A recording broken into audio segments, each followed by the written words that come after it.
reminders next week, Friday, no class, no lecture class, but we do have a midterm class right next week, 19th, yeah, 19th of April, 10:15 to 11:45, DK AEF. So it's good at the East Campus, is it? Or nearby the site. Okay, so chapter 1 to chapter 6. There is some instructions here, so make sure that you bring your own paper and stapler. At the end of this sections, means that 11:45, you're not allowed to leave the room, although you have done the questions earlier, so you're not allowed to leave the rooms. Okay, after answering all the questions, you have to stapler the questions at the ends of your answer script, right? So make sure that you bring your own paper. If you do not have any stapler, then you just follow from your friends. Okay? So any question regarding to the midterm test? Okay, no, then good. Alright. So let's move on to our new topic here, unsupervised machine learning. Alright, so as usual, before we start this topic, just a quick recap on what we have actually covered last week. So last week, anyone give me some keywords? What topic? Okay, very good. Supervised machine learning. So we have covered supervised machine learning. So supervised machine learning is actually a subset to the artificial intelligence. So the artificial intelligence is the applications. What is the applications or machines that having or mimic humans behavior. So we don't really care what are the techniques to build AI, right? So as long as it's able to achieve it. So supervised machine learning is a subset to the AIs where so before that it's actually it should be a machine learning. Alright, it should be machine learning. So machine learning, we have several types of machine learning here. So we have unsupervised. We have a semi-supervised. We have a reinforcement, and so on and so forth. So these are the two common types of machine learning where we have already covered last week. So unsupervised, which is we are going to cover today, right? So my machine learning is actually a technique, right? It's a technique to achieve or to build the AI, right? Without explicitly pre-programmed. Means that no if-else rules.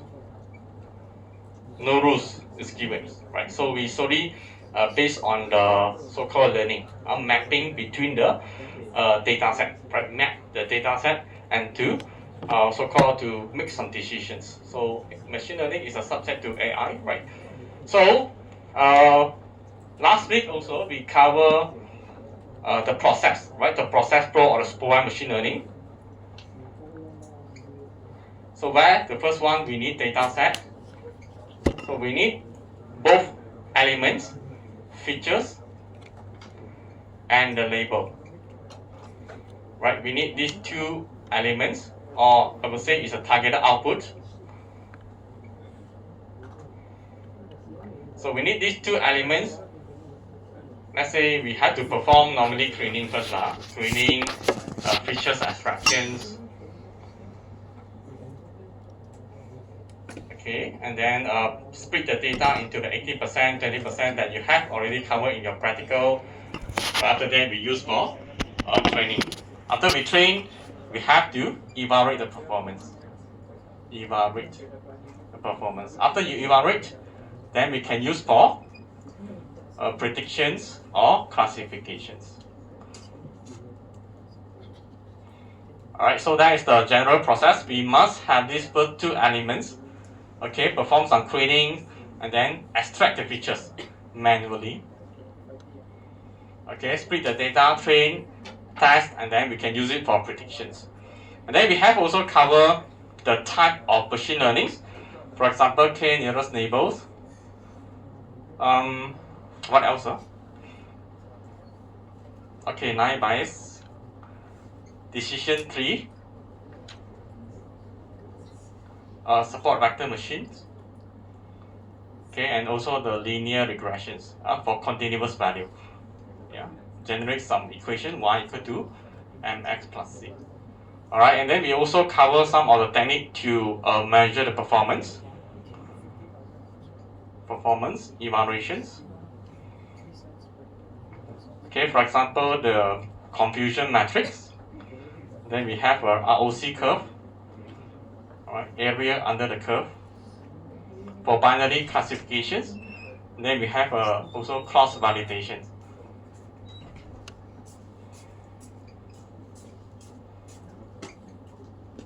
Okay, so I think this is what we have covered. We cover the process, type of machine learning, and how do we measure the performance. Okay, so that is basically the supervised machine learning. And then we have another subset of the machine learning is called artificial neural networks. Okay, so same like the machine learning, we do not need to give the rules to the neural network to so-called to make a decision, but neural network is basically will learn from the data and then will make a predictions. So what is the difference between machine learning and artificial neural network is based on this. So supervised machine learning, we need to manually extract the features, but neural network is automatically extract the features for yourself. It's not extract, but it's actually identify which features are very important by adjusting the weight. If you have gone through the practicals, you will see that we build the neural network. You have a neuron, then we keep training the models, and then we're adjusting the weight. Okay, so the weight that having the features that having a high very important, then the weight eventually will get high value. Okay, and then we use that neural network to build the deep learning. Okay, so this one we are going to cover in next week. This one we're going to cover this next week. Okay, so unsupervised. So this week. Okay, so that's the overall pictures for the chapter 7, 8, and 9. So we have learned machine learning. So what is machine learning? It's just a subset to the AI. And then we have learned supervised machine learning, where we use features and labels. And today we are going to learn unsupervised, which is much simpler, simple compared to the supervised machine learning. Okay, Christopher? How was your holiday? Assignment? Interview? Enjoyment. Okay, very good. Okay, so after today, then you have another 2 days holidays. Okay, this is a good thing about Malaysia. A lot of holidays. Okay, so we are going to cover 3 things here. This is the process flow for unsupervised machine learning. So what is the purpose? I'm going to explain to you what is the purpose for unsupervised machine learning. And then the common algorithms for unsupervised machine learning, just like supervised, we have a k nearest neighbors, 9 bias decision tree support vector machines. So unsupervised, we do have some common unsupervised machine learning algorithms as well. Then lastly, we have to measure performance, just like the supervised, we have confusion matrix, area under the curve for ROC curve, and also the cross validations. In unsupervised machine learning, we do have some technique to measure the performance as well. Okay, so let's understand what is unsupervised machine learning first.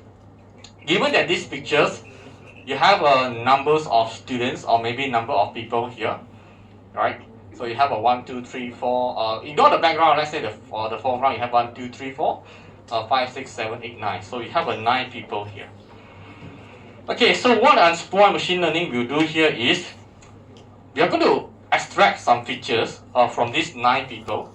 Let's say we measure the height, right? Measure the height, okay, and so on and so forth. Then we try to plot this graph. Okay, we extract the height for each of these people here together with the fit size. Okay, together with the fit size, and then we try to plot the graph. So in this graph, we don't really care what is the targeted output.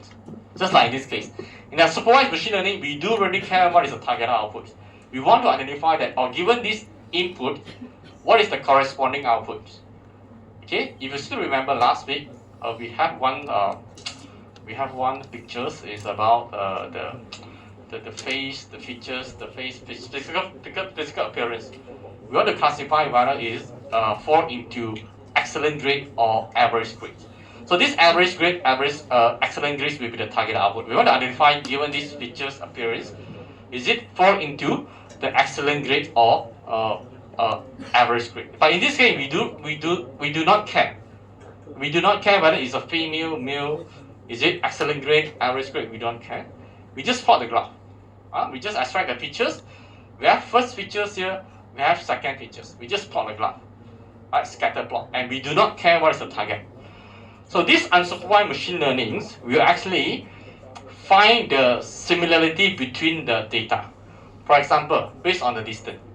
Alright, is this one close to this one? Okay, yes. This one close to this one? Yes, close. Okay, they are very close to each other. So the unsupervised machine learning will assume that they are considered one gang. So this as well. There is a very big separation here. Then the unsupervised machine learning will assume that, oh, this is close to this one, this close to this one. Then I put into one group.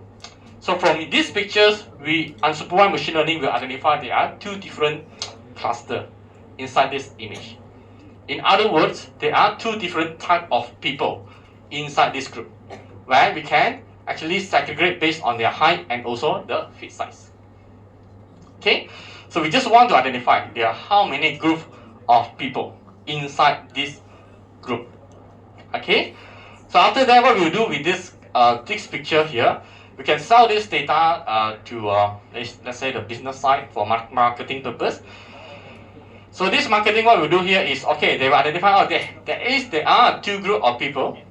There are two group of people inside this picture here. Okay, then I can actually design maybe I said t-shirt. Okay, t-shirt. It's impossible for me to design the t-shirt that customized for every people here. So what I will do here is I will just take the average. Let's say this is the average here. Then I will design, okay, this is XL size because their height is very tall. Then I will just design XL size. And this XL size can cater for every people inside this cluster. Then I do not need to so-called customize the t-shirt for every people inside the cluster. Okay, it's kind of wasting the resources. So I will just I assume that all the people here are able to fit the XL t-shirt. Okay, mainly for a marketing purpose or data analysis to explore something new. Okay, so there are some applications. Right, for example, the search engines. Okay, so have you gone through the research method? Yes, so you search the paper, journals paper, right? Google Scholar is one of the platforms that for you to search the paper. So let's say you put the clustering techniques as a keyword. So let's say this is the first documents, right? A comparison documents clustering techniques. So you look at down here, you will see there's one keyword called related article, which is where at the back end, let's say you search for clustering technique. Okay, you have these two words here. Okay, clustering technique. So we have a lot of documents. So this is document 1. So this is document 2. Okay, this is document 3. So let's say this document having a keyword called predictions. Okay, stock market. So this one we have a clustering algorithms. Okay, so this one you have a grouping technique and so on. You have so many documents. So this unsupervised machine learning will identify which documents that having these keywords. Let's say this, we have a clustering. Okay, then I will group them into one cluster. So meanwhile, this is predictions. It's more towards supervised machine learning. Maybe you have this supervised machine learning, then it will cluster. So this is cluster 1, this is cluster 2. By compiling the keywords, okay. So let's say now you are looking for a clustering technique here. So since this D2 and D3 are in the same cluster, then we can actually promote to you. That's why there's a reason why when you search for the clustering technique in the Google Scholar, it will recommend you all the documents that having this keyword called clustering techniques. Okay, by using unsupervised machine learning, business and marketing, as I mentioned, right? We want to know there are how many clusters are there among these, let's say the populations. So let's say this is a prepaid telecom customer segmentation. Let's say a DG user. So we want to come up with a new package. So to make this plan or package more effective, we have to identify first our targeted user, right? Our targeted user. How many of you prefer surf internet? So how many percent of you still using SMS? Yeah, how many of you are still using social calling? So we tabulate. So we have this data, right, for each of the customer, right? The durations of your calling to your friends, how many SMS that you actually send per every month. Then we tabulate this data. Then we can actually use the unsupervised machine learning to cluster to find a customer that having the similar characteristic. For example, in this cluster number 4, right? For the two of them, they are using this so-called data. Then cluster number 5 also 76, so they are quite big. Then the unsupervised machine learning will form this cluster 4, 5, 6, and 7 into one cluster. Okay, and then we know that this cluster 4, 5, 6, and 7, they like to surf internet. They like to use data. Then we can actually promote, or let's say like 5 ringgit for unlimited data for this group of people. Because we know that this 4 group of people, they like to surf internet. So this group of people, cluster 2, 3, and 6, they like to call. So we want to identify the preference or interest of the user based on the unsupervised machine learning. Okay, so in this case, we are not going to find their targeted output. Like in this case, we don't really care what is their targeted output. They are female, male, or we don't really care. So we just want to find their interest. Okay, similarity. Image segmentations, for those that who have actually gone through the practicals, you have seen one of the case here. So we have this foreground and background. We can use unsupervised machine learning to segregate the image into different areas. So in this case, it had 3 different areas, if I'm not mistaken. We have a red, blue, and also the green. We segregated the image. And then the magical images, we use the unsupervised machine learning to identify the abnormality, something unusual. We use the unsupervised machine learning to identify something unusual. Let's say this is the common brain. It's a healthy brain. Okay, we know that there are 3 colors here: red, green, and blue. Let's say this is not usual or maybe some not healthy brain here. We use unsupervised machine learning. It's actually clustered that there are some other regions appear in the right hand side. Then we have to investigate further. Right? What is this? Yeah, is this a tumor? Is it maybe the water? Or what is inside? So we have to further investigation by using unsupervised machine learning. Okay, so are you clear what is the difference between supervised and unsupervised now? No. Okay, so supervised is using X and Y. Yeah, you have X and Y here, but having the features, we want to identify what is the output. But for unsupervised machine learning, we use only one element, it's called features. Okay, no labels at all. Okay, we have a lot of X here. We just want to find which X they are close to each other, or this is close to each other. I put them into one cluster, or close to each other. I put them into one cluster. That's it. Okay. So what is the purpose? Mainly we use for clustering. We use for cluster, grouping, PCA analysis. Not sure whether you have heard these terms before or not. Anyone learn this research method? Perhaps you have seen this word called PCA, principal component analysis. Yes, no. Okay, so the general idea of the PCA is that, okay, let's say you want to use it for supervised machine learning. Okay, you have features 1, features 2, features 3, and the targeted output.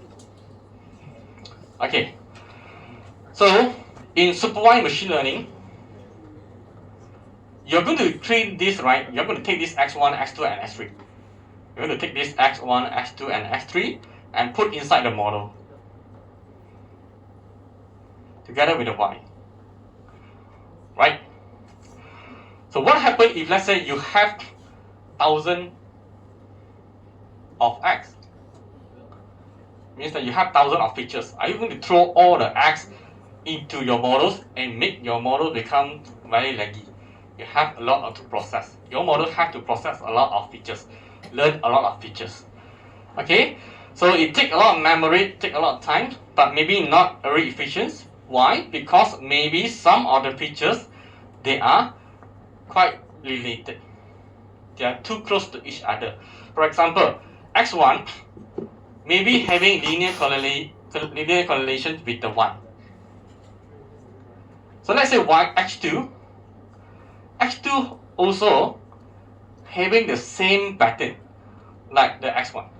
So basically we can just omit the x2, right, and then just throw it into the model, right, because x1 is going to give the same effect as x2. So we can remove the x2, we just use the x1 and throw it inside the model and save the time, save the memory. Can you get the idea? You have x1, x2, and x1000 in your feature, in your data set. Are you going to throw all the x into the model? You're going to take a lot of time and the memory. So what we can do here is we try to reduce the number of x. Okay, so that your model can effectively learn like not all the features, but just those features that are really important. Those are quite similar, like x1 and x2. We'll remove one of it. We just take x1. So how to identify this x1 and x2 they are similar? We can use unsupervised. Do you remember what is unsupervised? To find the similar features and group them. Okay, so you can use unsupervised machine learning to find, or let's say x1 and x2, they are very similar. Okay, so why not we just remove x2 and we just use x1 for supervised machine learning. Then we save our time and save our memory. This is one of the techniques. It's called PCA, Principal Component Analysis, for dimension reduction. So that one is too maybe too detailed, but in fact this is a common practice in supervised machine learning. We don't encourage you to get data from the Kaggle, all the data from the Kaggle, and then you throw into the supervised machine learning. This is not encouraged. So you have to perform some PCA analysis, some tests first to identify whether these features are important or not important. If not important, we omit. We don't really use for supervised machine learning. Okay, PCA is one of our techniques. Okay, so is that clear for supervised and unsupervised? The differences. One is to predict or to classify. Another one is to group the data that having similar features. That's it. Okay. It's clear, then let's move on to the algorithm. Okay, the algorithms, which is the methods. So there are a lot of methods that are available in the market, but I'm not going to explain every single items of them. So I'll just take 4, which are the k-means, Gaussian mixture models, mean shift, and hierarchical clustering. That's the examples. Okay, so let's move on to the first one, k-means. So what is k-means here is it is an algorithm that used to partition or cluster the data based on a number of k. Okay, so k-mean is a technique that it will use the means value to cluster the data based on the number of k value.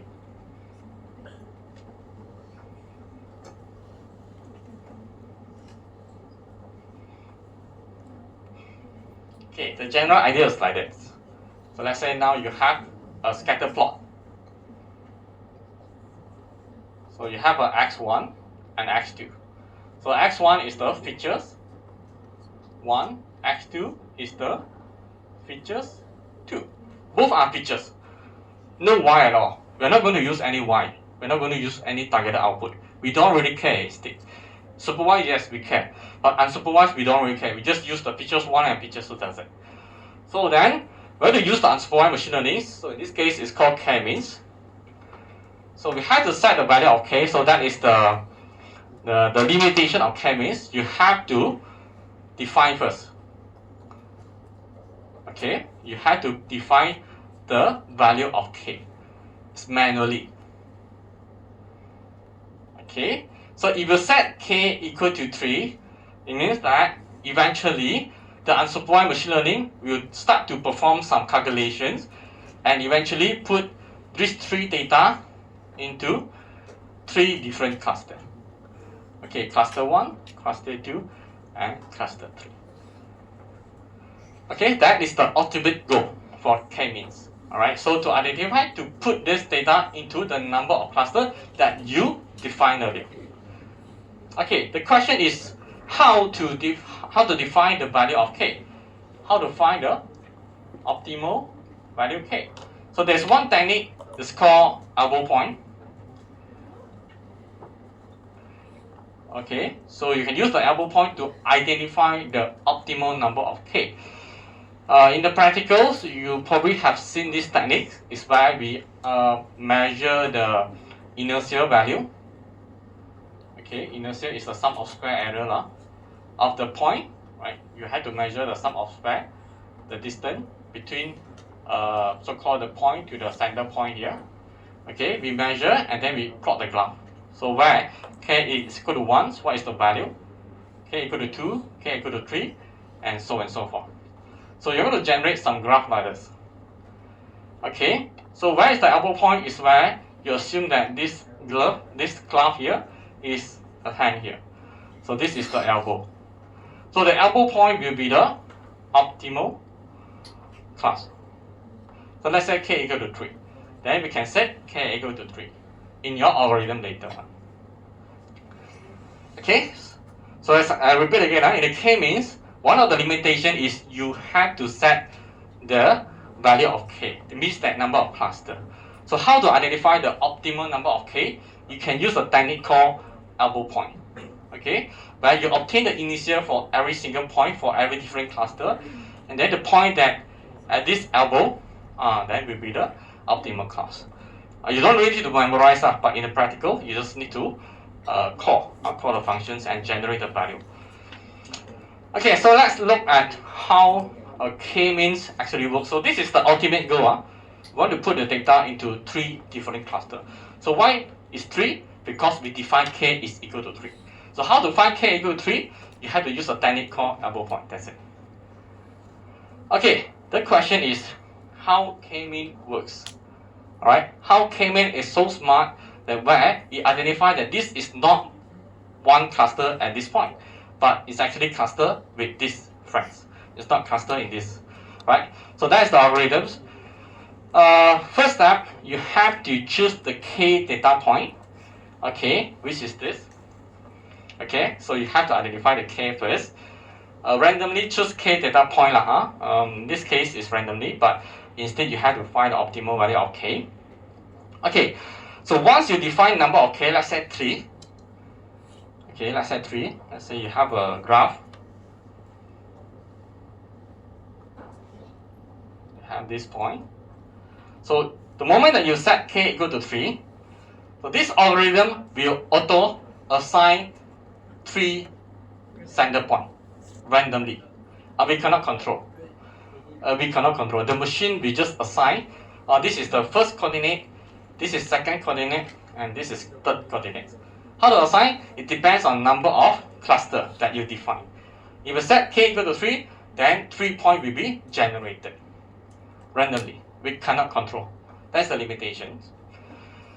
Okay, so second step. Okay, so we already assigned, you already defined the k value, and then the machine will randomly assign the position 3 value here. Assign each point to the closest centroid. It means that this point will start to measure. Okay, what is the distance between this point with this point?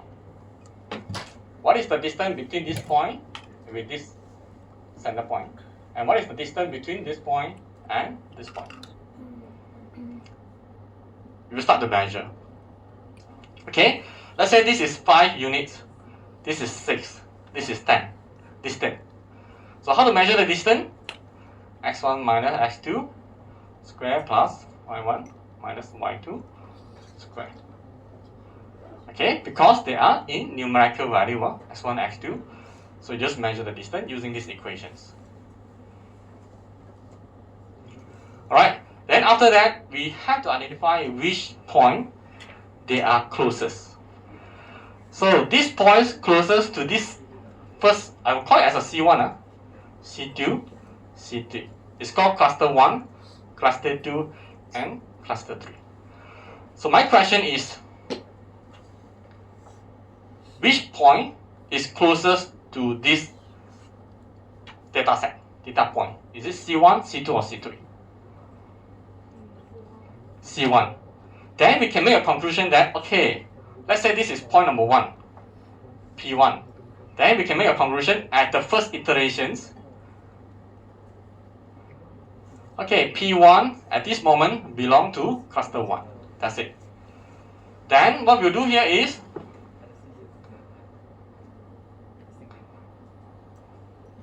we're going to repeat this process for every single point. Measure. This is P2. Let's say this is 6, this is 5, this is 10. Then we can say, oh, P2 and if these first iterations belong to C2. Repeat. Repeat for P3, P4, P5, P6, 7, 8, 9, 10, 11, 12, 13, 14. Repeat. So you will have a lot of data. Okay, and so on and so forth. Repeat. So after you measure all the points, that is only considered first iteration, first round of trainings. Okay, so after you get all this data, so what we'll do here is,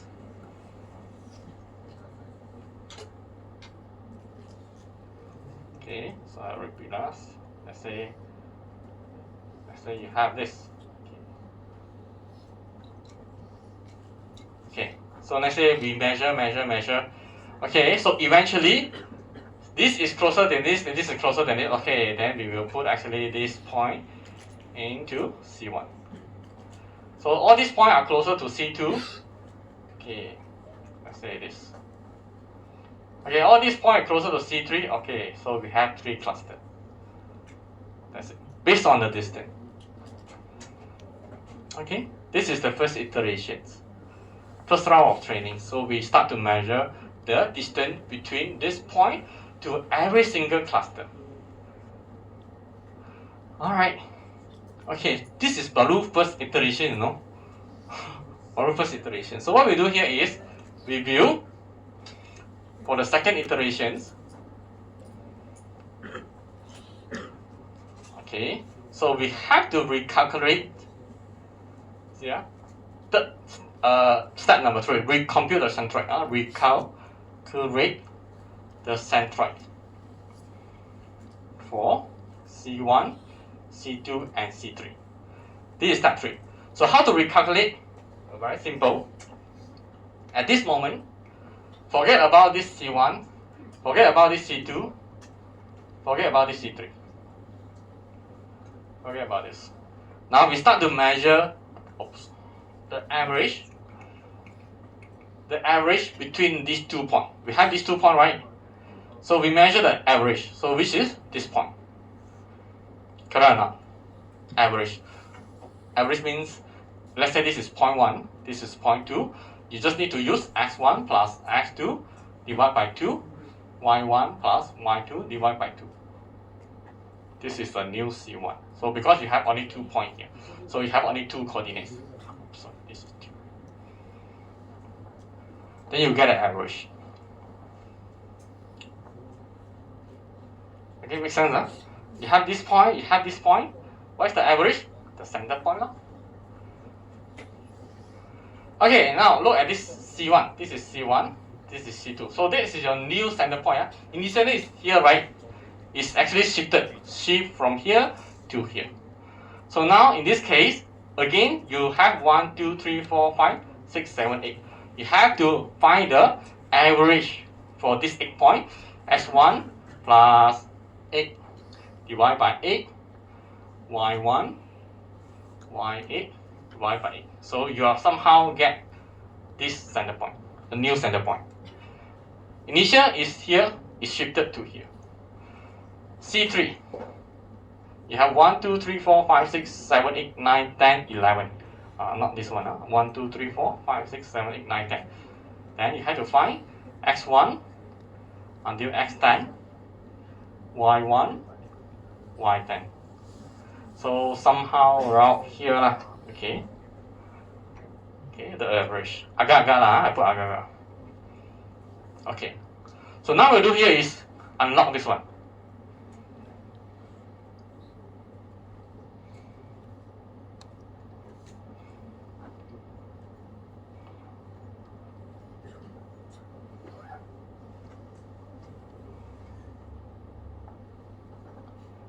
Okay, so I'll do.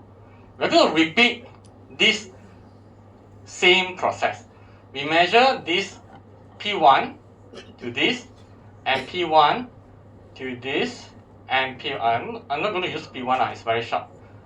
It's too short already. Maybe I'm going to use. Maybe I'm going to use this one. Okay, this point. So we're going to measure the distance between this to this, this to this, and this to this. So obviously this is sorted. Alright, and then we can say, okay, let's say now P3, just now P3 is belong to C2. Now P3 belong to C1. It changed because it's closer to the C1. Alright, and then repeat again. Repeat everything. Okay, eventually we can actually put a cluster. Let's say this is one group. Okay, let's say this is second group. Okay, and then this is third group. Change. You will see the number of cluster, the cluster position and change. And number of data that inside this cluster also change. Initially, C1 has only two groups, right? P1, P2, there's only C1 just now we have seen. But just now you will see that there are more points that inside the C1. And then there are lesser points in C2 and there are more points in C2. And repeat again.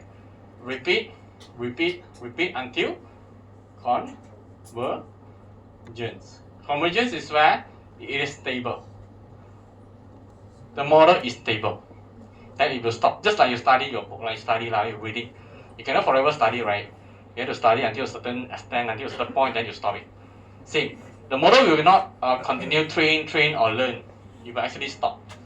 When it stops, it actually reach a certain conditions. So I'm not going to talk about the conditions now. Later on, I'm going to tell you what is mean convergence. What is the criteria of convergence. That is the general process. Okay, look at this animation. Okay, so we have this initial point 1. So you have a two cluster, red color and yellow color. And then if I set k is equal to 2, I have a two center point randomly assigned. Okay, and then I find the distance. Distance this to this, and distance this to this. Obviously, this is closer to this. So I will know that P1 is close to C1. Okay, repeat the same process for P2, P3, 4, 5, 6, 7, 8, and so on and so forth. And obviously, this is closer up. So I will say that, this is one group. Okay, so meanwhile, this is another group. That is only the first iterations. So what is the next? Next is recalculate the centroid. So within this 5 point itself, 1, 2, 3, 4, 5, we recalculate or refine to find a new center point. So here we have 2, 4, 6, 8, 10. So within this 10 point, find the new center point. Okay, so this is the new center point, this is the new center point. Repeat. So you will see that this center point, the centroid, shifted from here to here. Then from here to here. Repeat. From here to here, and eventually convergence. Stable.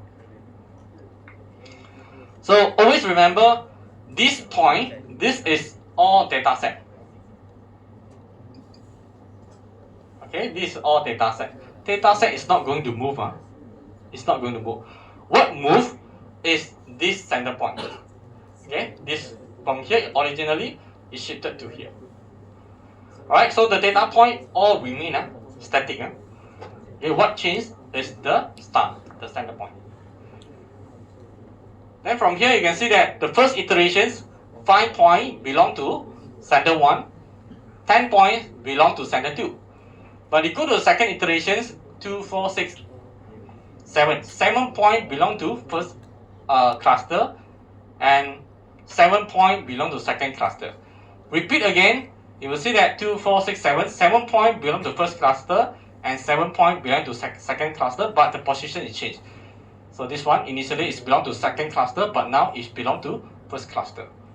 Repeat again, eventually you have 7 belong to second cluster and the 7 belong to first cluster. Until when? Until there's no more changes, then it's convergence. Okay?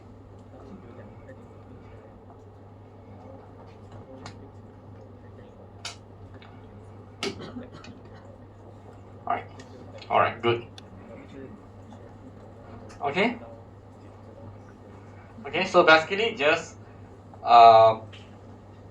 create a center point, randomly assigned based on number of k. If you have a k equal to 3, so this unsupervised machine will randomly generate 3 center points, randomly, everywhere, anywhere, we cannot control. Then we are going to find the distance for every single data set to every single center point that generated from the machine. Then we're going to put this data into the cluster that's closest to this data point. Measure the distance. Repeat the same process until it converges. Okay, so this is the another animations examples. You can see that the data set is not changed, but what changed is this center point. Until where? Until these center points cannot move anymore. Stable. Yes.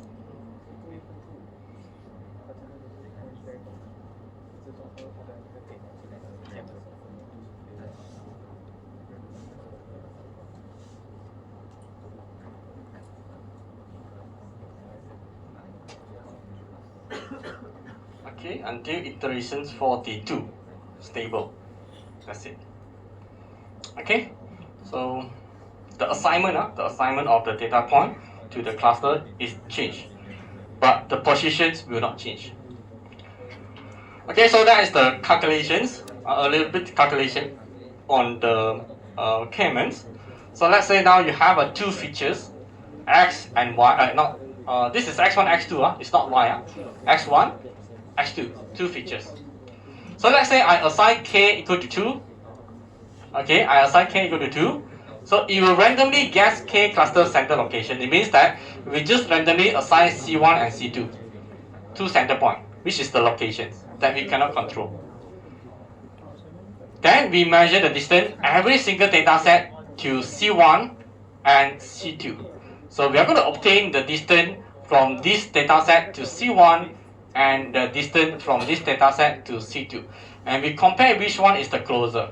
Obviously, C1 is closer because 1.41, but C2 is 32. So C1 is closer. Then we can assume that this first data point belongs to C1. And I put a smiley face here. It means that this point belongs to C1. I'm going to repeat for all the data point, which is 10 point. Measure the distance between this to C1, C2, this C1, C2, this C1, C2, and so on and so forth. And then I'm going to obtain this table. Alright, so after that, I will know that, okay, cluster 2, 3, point number 2, 3, and number 11, they are one cluster. Remaining, they belong to cluster 1. So based on this data point, I will recalculate again the new center point and repeat until convergence. Okay, so maybe it's quite difficult to you to get the so-called the picture. You go back. Maybe you can try to search the YouTube or GIF. Look at the animations. It gives some pictures. Okay. So convergence. What is convergence? It means that it is optimized already. It means the model is stable. So how do we conclude that this model is already stable? when do we stop the training process? So there are three processes here. The first one means no reassignment of data point to different cluster. So it means that if let's say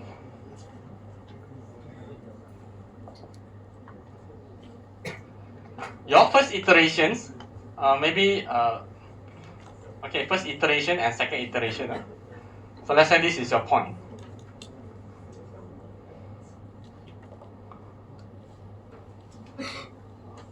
Okay, like this. Alright, so let's say k equal to 2. So let's say now you have this first cluster and second cluster. So C1 there are how many points? 1, 2, 3, 4, 5. C2 you have 1, 2, 3, 4, 5. Okay, we try the second cluster. Let's say in the second cluster you get this. C1 you have 7 points, C2 you have 3 points. So this is second iteration. So you will see the number of data point change. Increase from 5 to 7. This one decrease 5 to 3. Means that it's not stable yet. Okay? Until let's say you have a third iteration.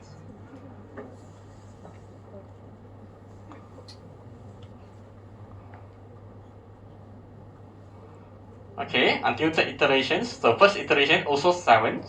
C2 also 3. You will see that 7 for the second iteration. Third iteration also 7. So this one is 3. Second iterations, the next iteration also 3. It means that it's already stable. It's time for no or minimum reassignment. Reassignment of data to different cluster. Okay, so this one is considered stable convergence. Then it will not continue for the fourth iteration. We just stop at iteration number 3. Okay, because the number of reassignment, the point here within the cluster changed from the first to second, not stable, not convergence. But you look at the second to third, number of points within this cluster remain the same. 7, 7, 3, 3. So no more reassignment, is stable. That is the first criteria. The second one is no change of centroid.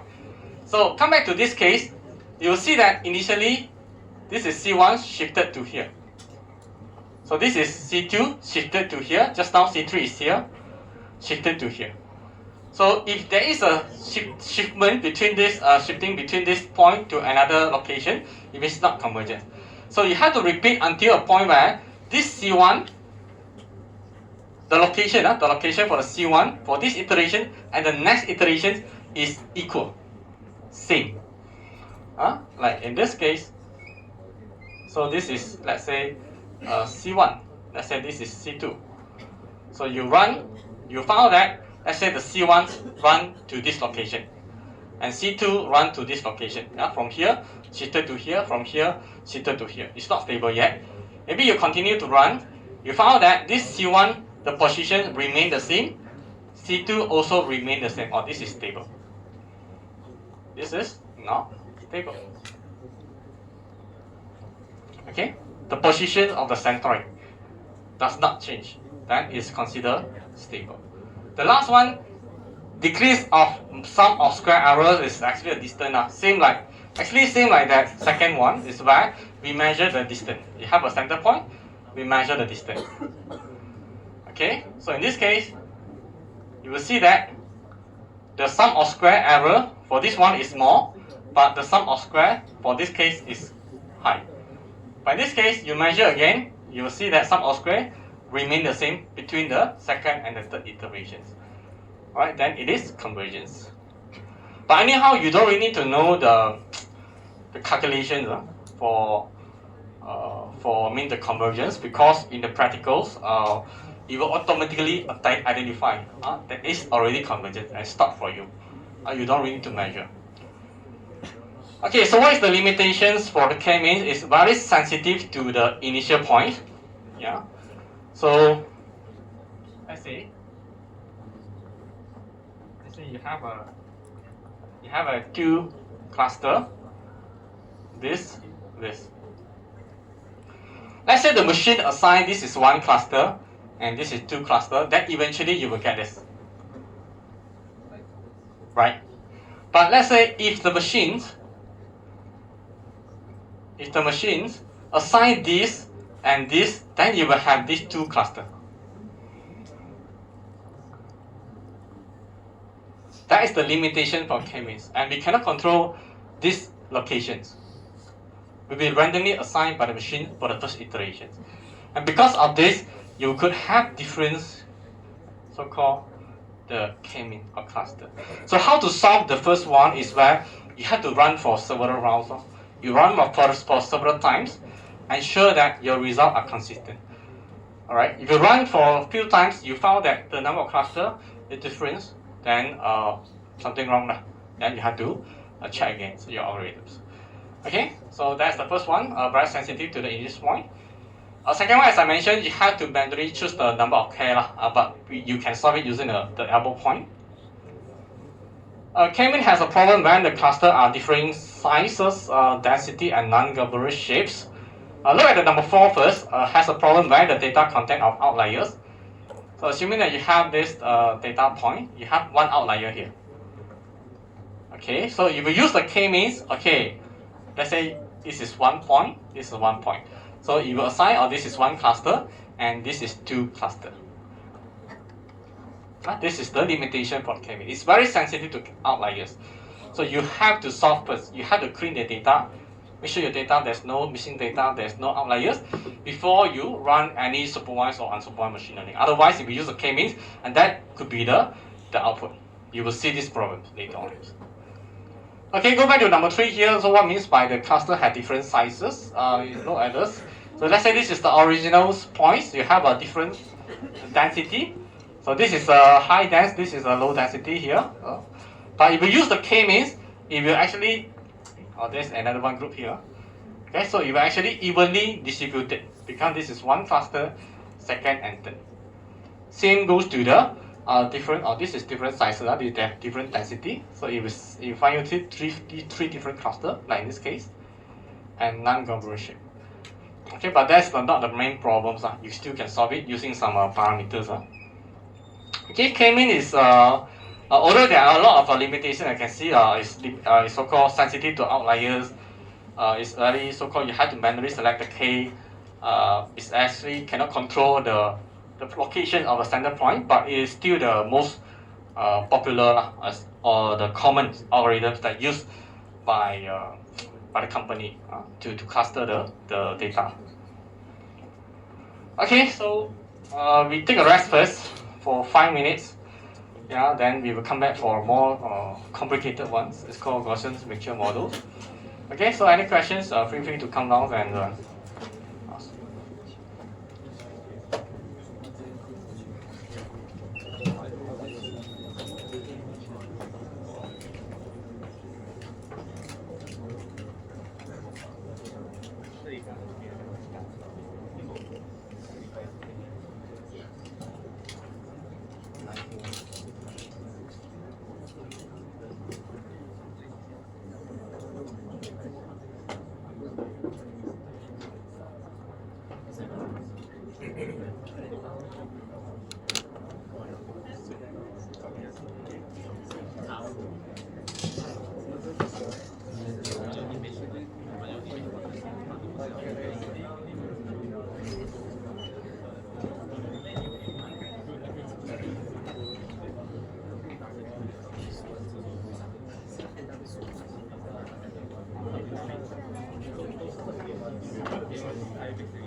我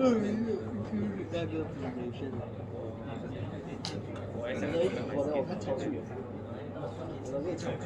如果因为我那个看一个 table，如果要讲一个讲音乐，他不有约啊，然后中间我今天send 一个图给我买了，send 到一个。我因为我想看那个有人的 demo 嘛，就是那种然后顺便你们那个大家啊，那个快快来。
Okay, welcome back to second half for our class. So we're going to move on to the next algorithms.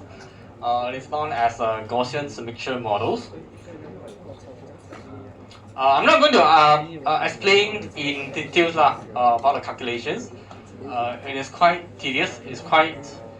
I'm not sure whether I'm going to show you later on. See whether you can understand. If you can understand, and then I'll just explain the concept stuff. Alright. So what is Gaussian mixture models?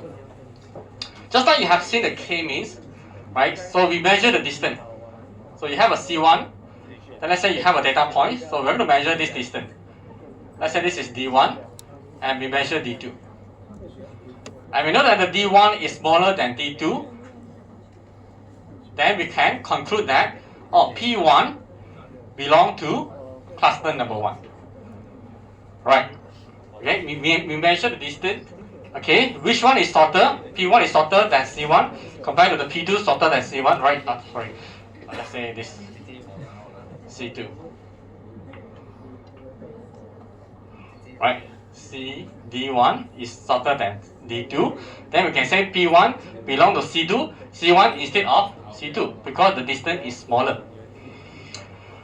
But in the Gaussian mixture models, instead of so-called, I call it as a hard clustering, right? We force the P1 is, okay, P1 confirmed is belong to C1. This GMA model is like somehow, it's not force the certain point that it belongs to a certain class, but instead it gives a probability.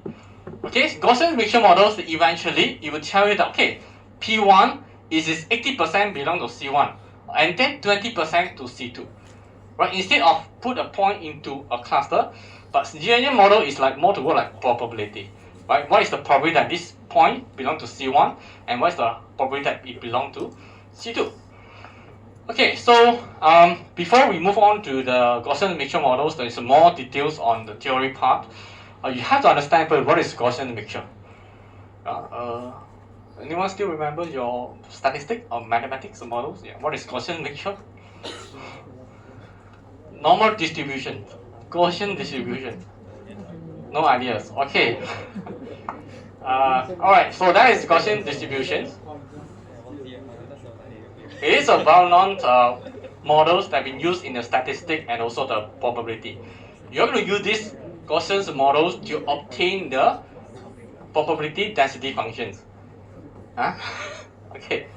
So from here you will have some parameters is where you can obtain the mean value. Okay, you can obtain the variance or standard deviations. Okay, so these are the two important parameters that you can obtain from a normal distribution or Gaussian distributions. Okay, two mean and variance. Okay, so this is normal distributions or Gaussian distributions. So what is the mean value? It's the standard point. What is the variance? Is how deviate this point from the mean value. Okay, don't worry what is the equation for the mean, what is the value, what is the equation for the standard deviation. This is not our interest. I just want you to know that there are two parameters in the Gaussian mixture. So how are we going to use this Gaussian mixture to identify the data and put them into cluster? Okay. Now, to simplify my explanations, I'm going to use this few points in one dimensional. Okay, let's say I have a 1, 2, 3, 4, and then 1, 2, 3, 4, 5.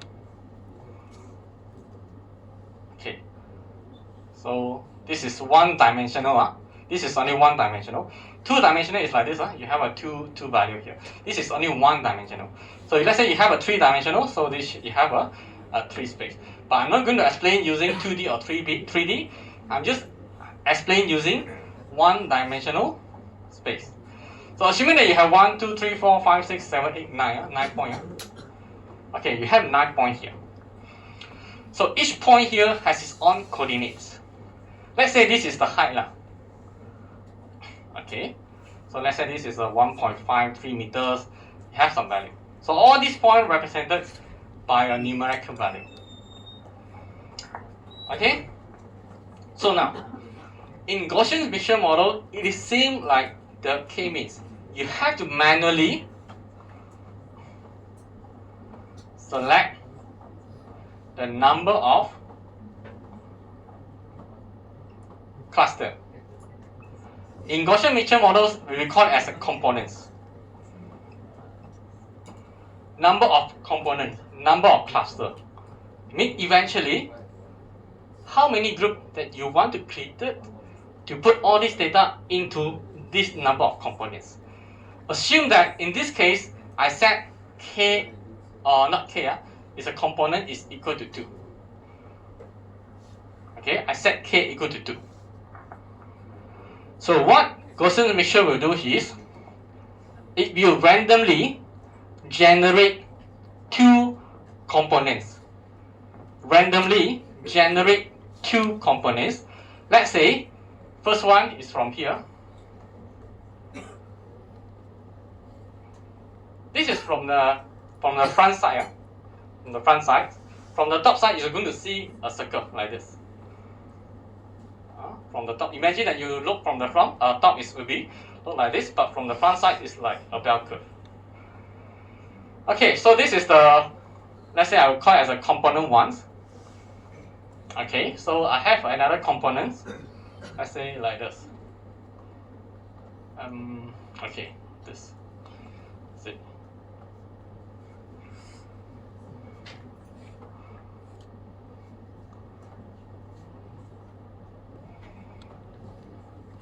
Second components will be like this.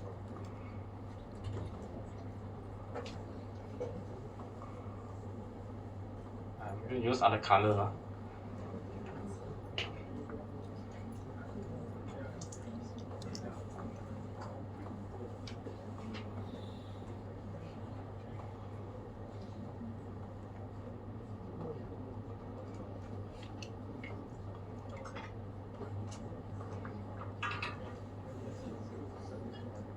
Okay, so this is C1 and this is C2. Randomly assigned. Just like the k-means, randomly assigned. So, do you remember every component, every Gaussian model has its own mean, own variance. So this one has own mean as well and balance as well. So I will call some, give some value and any values. So this is okay. Randomly assign. Okay, we cannot control. We let the machine to assign. So you have some mean value and values. Based on this mean and values, you will have different type of Gaussian distribution. For the first iterations, we don't care. What is the size? What is the locations? We don't care. Okay, and third parameters that you have here is called weight. Okay, it's how important these components inside this one-dimensional space. So this one will randomly assign. Okay, there's some value here. There's some values here. It's all randomly assigned. Okay, so don't worry how to obtain the mu, the variance, and the weight. The machine will assign automatically. Alright, so that is the first step. Second step is where we are going to go through this process called EM expectations. EM so-called step. E is called expectations. M is called maximizations. Before it converts. Okay, so we are going to go through these expectations and maximizations. So I'm going to tell you what is expectation here. The purpose of expectations is to find its belongings.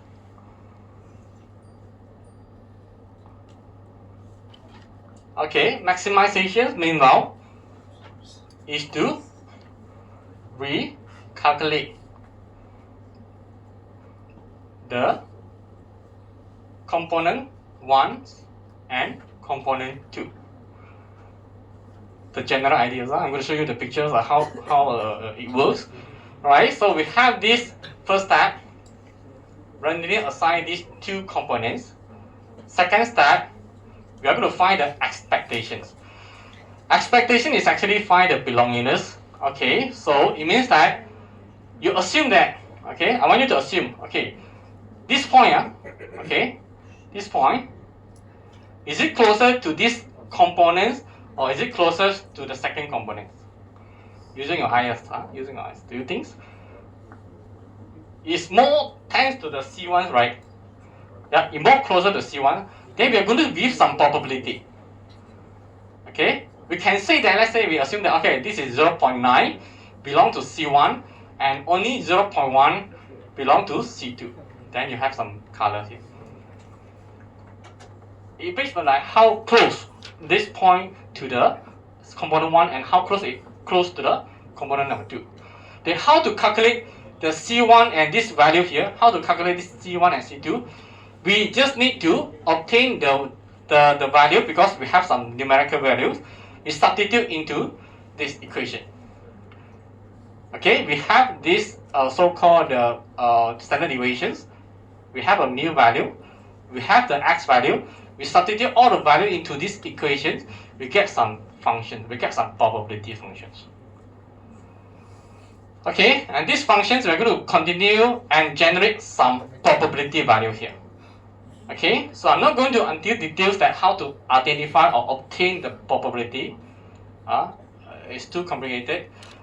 You just assume that how close, right? And then second point, how close this point belong to C1 and how close this point belong to C2. So obviously this one is closer to C2. Then we will say that, okay, let's say this is bigger portion belong to C2. So let's say this is 0. Let's say 7 belong to C2 and 0.3 C1. Repeat for the third point, closer to C2 compared to C1. Okay, so this is even rate. So this is only a small portion to C1 and but bigger portion to C2. Repeat for the remaining. So let's say this one is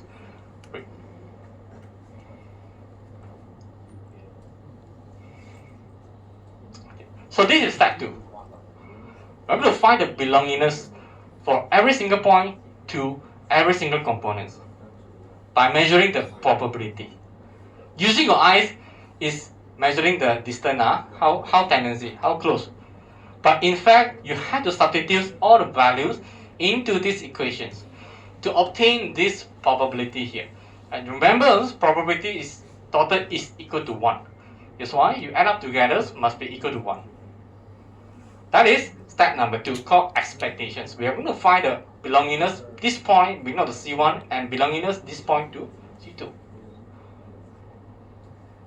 Okay. Okay. So done. Step 2 done. We have find all this point. Okay, the belongingness this point to the C1 and C2. Next step, maximizations.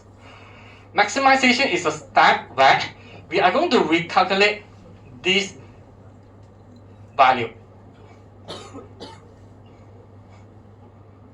Okay, step 3, recalculate this mu value, standard deviations, and the weight for P1 and P2. Just like the k-means, we recalculate the center point. In this case, we recalculate these 3 parameters. So how to recalculate these 3 parameters? Substitute into these equations. Yeah, you have all this belongingness value. Substitute into these equations so that you will get a new mu standard deviation and the weight for C1 and C2. You have a new mu standard deviation and the weight. We can adjust this Gaussian mixture model to different locations. From here to here, you will see that. Okay? So it means that after you recalculate the mu, all this, so these 2 models will actually change.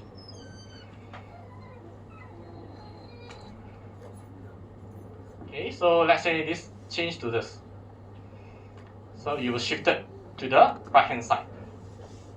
Okay, so this one all read right, so it will actually shift to this.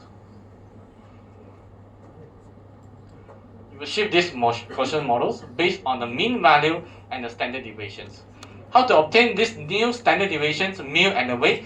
You have to substitute into the equations. Repeat until these models, the locations does not change anymore. In other words, you will obtain a stable mu, standard deviation, and the weight value. Then we stop there. Okay, then we can say that, so in this, let's say this is already stable, then we will say that, this is one cluster, and this is second cluster. And remember, we are not going to say, point number 1 belong to C1, but we will say, P1 here is 90% to C1 and 10% to C2. There is some probability values. Okay? So, yeah. This is the step 4 is the continue one. Repeat until this model, the locations of this Gaussian mixture model, it becomes stable. Okay, so that is the animations. You can see this. This is from the top view.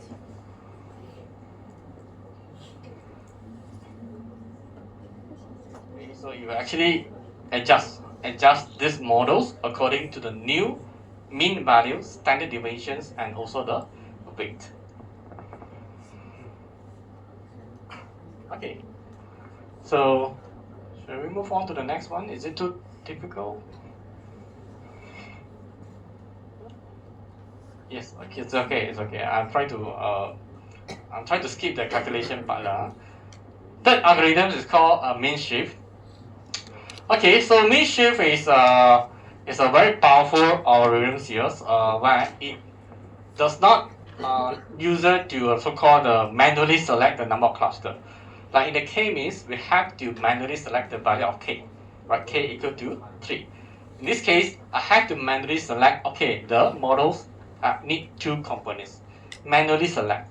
But using the mean shift has a power where it will automatically find the locations where it will gather all the points together.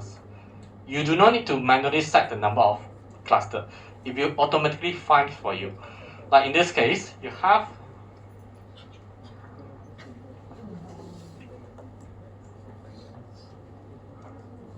Okay, so assume that you have this scatter plot. Okay, so mean shift initially will randomly assign a lot of cluster. Okay, you will assign, okay, this is one cluster, okay, one, a lot. Alright, and then this mean shift will perform some calculation, find the location. This is the area where you have a lot of points here. Okay, eventually these circles will shift to here. This one also you will find. Okay, this is the location where you have a lot of points. It will shift to here also. So this point also will search. There's no. Okay, no, there's no point here. So it will search. Okay, so this circle eventually will gather at this point as well. So this one, okay, will continue search. Okay, this is one point, one circle. So this also will search. Okay, so done. So there are two. There are so-called the two clusters. It will auto adjust also, adjust the windows. Okay, so algorithms is very simple. We are going to choose the window size, which this is the window size. This is called windows. This is the windows.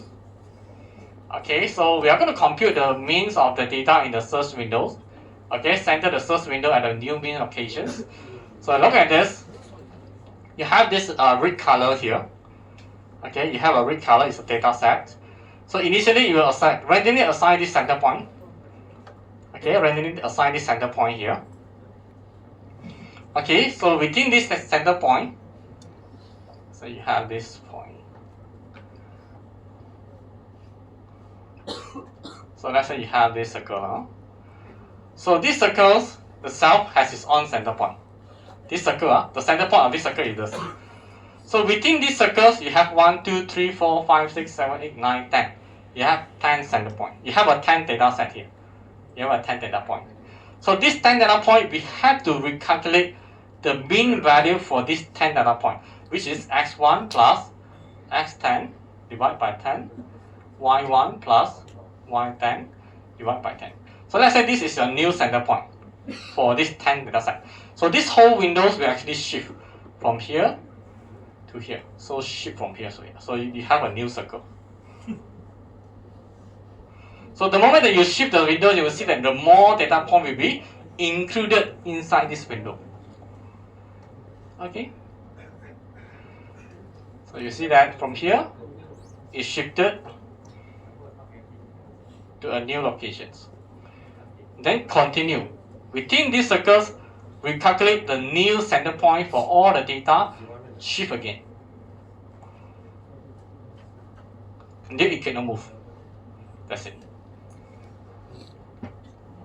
Okay, so that is the simplest algorithms where we just need to calculate the mean values of the data within the circles. Then shift these windows. Okay, so as I mentioned this one, so although it will generate this number of different clusters here, eventually all these clusters will shift to only one location, where all the data points are gathered one point here. Okay, so what is the advantage is do not assume the number of clusters, right? We do not need to manually select the number of clusters. We just need to design the window size. You want to big window size or you want to have a small window size. Okay, so it's robust to outliers. Although we have outliers here, but we do not, the mean shift will not take into consideration.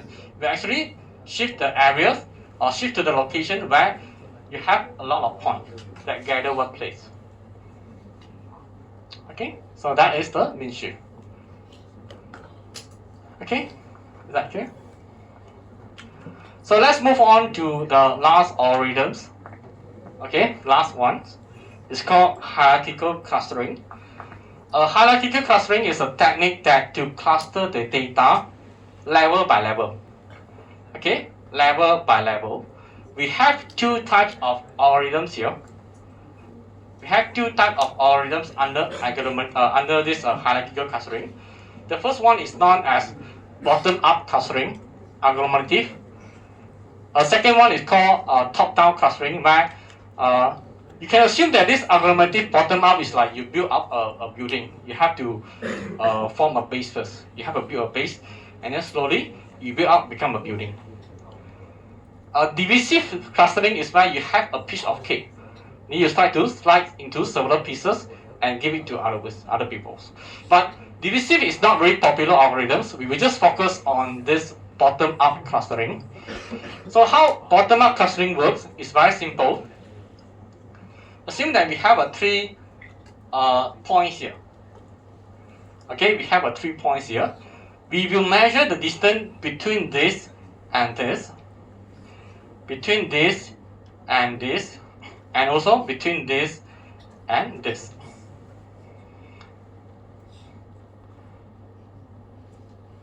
Okay, we are going to measure the distance between this, and between this. And then we find out the smallest d, which is d1. Correct? Then we can actually put d1 here. This is smallest. We have a 3 point. Then we can put this P1 and P2 into one cluster. We put the data in pairs. Like you're sitting close to your friend, I put it into one group. Okay, you're sitting close to your friend, one group. Sitting to your friend, one group. Each cluster has only 2 members. Okay, so done. Alright, so D1, D2. So this is my first iteration. Okay, so the distance here, I can build a dendrogram. Here. Okay, so let's say this is P1, this is P2, this is P3. So let's say the distance here is 5 units. Then I can put a 5 unit here. P1 and P2 can become one cluster, and their distance is 5 cm, the distance. Okay, so what I will do here is I can actually obtain the average between two distance here. Let's say the average is 2.5. So what I measure the distance between here to here. Okay, I can take the average, which is 2.5, and measure the distance between here to here. Let's say is this is 9.5. So 9.5 minus 2.5 is 7. Then we can actually form P3 with these two, P1 and P2. This is 9.5. 9. So we can say that P1 and P2 one cluster, and then P3 later on joined with P1 and P3. Oh, P1 and P3. So there is another cluster here. Okay. Another example. Let's say you have this and this. So this is close to each other. I put them into one cluster first. This closer to this, or this closer to this. This right, one cluster. Okay, take average. Okay, eventually I can form another cluster. Put all of them into only one cluster. Okay. So in this bottom up, we will assume every single point is a single cluster. Then we have to build up, build until there's no more members that you can combine. That's it. We stop it. Okay, so that is the another consider a very simple algorithms here. We just find a point. Like in this case, P1, P0 close to each other. Okay, I'm going to put them into one cluster. 5 and 6 very close to each other. Put one cluster. 2 and 3 very close to each other. Put one cluster. Then we have to find P4, is it closer to this and this lah. Yeah.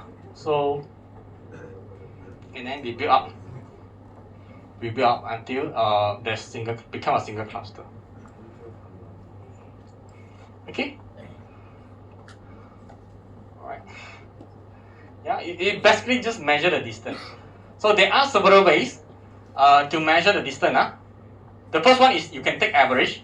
You can take average and measure. Or you can actually take the smallest distance from this point to this can. You can also measure this point to this point. So it depends on how you define in the algorithm later on. Okay, normally we take average lah. And then you can take a simple, you can take a complete, so it's up to you. Alright, so after we build this dendrogram, there are some information that we can extract. For example, in this case, we want to identify, assume that I want to identify the points, okay, identify the points where we have 4 clusters.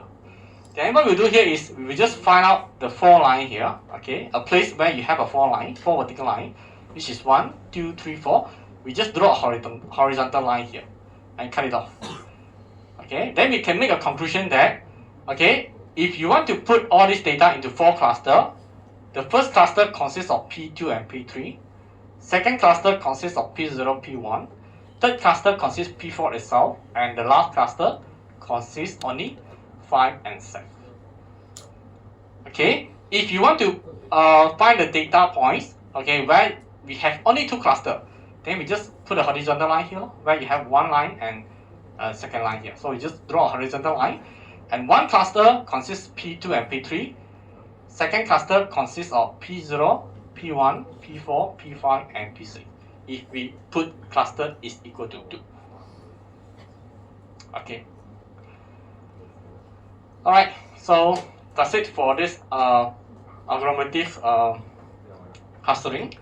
So try this. Let's say now I want to identify the data points, how the data point assigned. If let's say the cluster is equal to 3, so 1, 2, 3, 3 line, we just draw a horizontal line here. Okay, the first cluster consists of AB, the second cluster consists of CD, and third cluster consists of only E. Alright.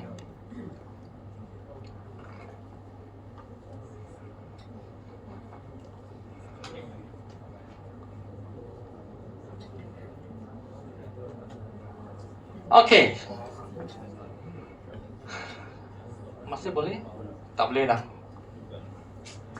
Last slide. Okay, last slide. How to measure the performance, right? No more algorithm, no more calculation, no more mathematics. Okay. These 2 chapters are very suffering. Okay, so let's now move on to the last so-called parts here. In supervised machine learning, we are going to use some technique like the confusion matrix, area under the curve, or cross validation to measure the performance. Right? By using the confusion matrix, you can obtain the accuracy, precision, and recall. Then we obtain some value. If the accuracy is like 80%, okay, then your model is good enough. But how do we measure the clustering? It is very difficult because we don't know there are how many clusters. We just based on the unsupervised, and the unsupervised tell you there are how many clusters. We do not have actual label here. We do not have any actual label. We do not have targeted so-called output. Then we cannot measure, like in the supervised machine learning, we cannot measure the predicted and the actual one. If we have a predicted and the actual one, we can compare apples to apples. But unsupervised, there is nothing to compare. Right? So that is the most difficult part in the unsupervised machine learning. It's very difficult to measure the performance because we do not know the number of clusters. So what we can do here is, normally we have to compare or we have to seek the expertise advice, like in this brain tumor, right? So after we use the unsupervised machine learning, we get some color here. We have to use these pictures and give to the doctor. So doctor will advise us, right? So based on this picture, okay, so it's suspect you have this and that. Okay, it means that ground truth. We have to ask for the expert for the actual answer. But however, we still manage to measure the performance using this technique. It's called intra-cluster cohesion and inter-cluster separations. So what's meant by that? Assuming that you have this data, okay, you have a 2 cluster here. This is 1 cluster, so this is 2 cluster. Then you have another way. This is 1 cluster. This is another cluster.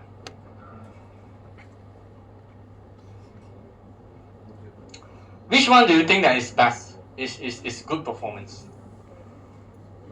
The bottom one, right? This is better. Why? Because your unsupervised machine learning able to identify these data are very close to each other. I put them into one group, and they are very far from each other. A very clear separations. So how to measure them? The first one is called intra-cluster cohesion. It is a measurement of how close these data within a cluster. Okay, it measures the distance, add up together. This compared to this. this is better because all these points are closer to the center point. Right? What is the ultimate goal for unsupervised machine learning? We want to find the point they are closest to each other, having similar properties, and put into one group. And this one, yes, right? So all the points are very close to each other and put them into one point. But in this case, the distance are quite far. But however, your unsupervised machine learning put them into one cluster. You're going to have a large sum of square error, or in other words, intra-cluster cohesion. So in this case, we want this value as low as possible. It means that the data as close as possible inside a cluster. Okay, the closer is the point within a cluster. It means that they are having a same property, same behavior. Then your unsupervised machine learning put them into one cluster. And then we have a second measurement here. It's called inter cluster separations. Okay, if you look at this, how to measure the intra-cluster separation is, we have a two cluster, we measure the distance. Okay, so this one, we measure the distance. Okay, so this one is still okay, quite far. But let's say you have this. You have another case here. You have one group, you have second group. Okay, so this is D3. This is a very poor performance. Why? Because D3 is very small. It means that these two groups are quite close to each other, but then your unsupervised machine learning put into two different clusters. But in this case, okay, the D is very big. It means that your unsupervised machine learning has successfully identified there are distinctions. There are some differences between two different clusters and put them into far away. Okay, so inter-cluster separations we want as high as possible, but intra-cluster cohesion we want as low as possible. Okay, if in your practicals you use a technique called inertia, you measure this value is very small, and you measure this is very big, then it means that your unsupervised machine learning is not performing well. Okay, you want to have unsupervised machine learning give you low value for this and high value for this, then we can say we can make a conclusion your unsupervised machine learning have performing a good job. Okay, so that's it for this lecture. Yeah, no more calculation, no more equations after this chapter. Alright, so that's it for today's. We're going to stop here and wish you have a nice weekend ahead. See you next week. Next week, bring calculator, your pen, your paper. Paper is not provided, calculator is not provided.